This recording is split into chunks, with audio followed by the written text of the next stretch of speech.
Today we're going to be demonstrating how we make spiralized vegetable noodle bowls, customized with shrimp, salmon, and chicken, and served with a variety of garnishes.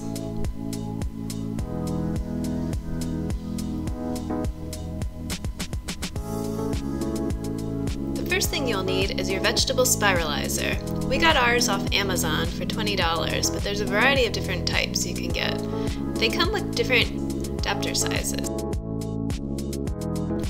We have a fine angel hair pasta size one. There's two larger sizes that are great for cucumber noodles, and my favorite, the small to medium size for squash noodles and sweet potato noodles.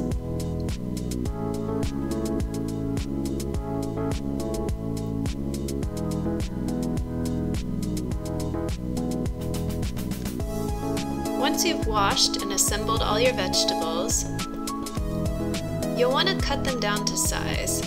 So cutting off each end helps them fit securely into the spiralizer.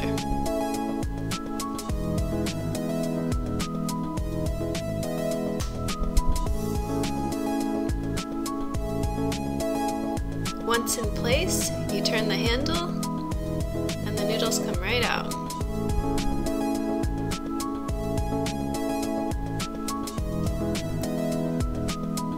The noodles can get quite long and cumbersome, so I recommend cutting them down.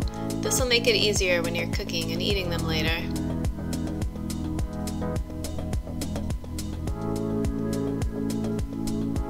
In this recipe today, we prepared cucumber noodles to serve raw as garnish.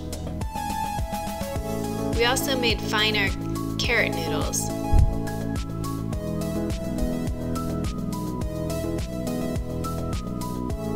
The sweet potato noodles and the squash noodles we threw in a pan, and we cooked with olive oil and a little salt and pepper on medium-high heat for just a few minutes until tender. Be careful not to overcook your noodles. You want to remove them from heat as soon as they're done. Once you have everything assembled, you can customize according to your liking. Now let's eat. Enjoy!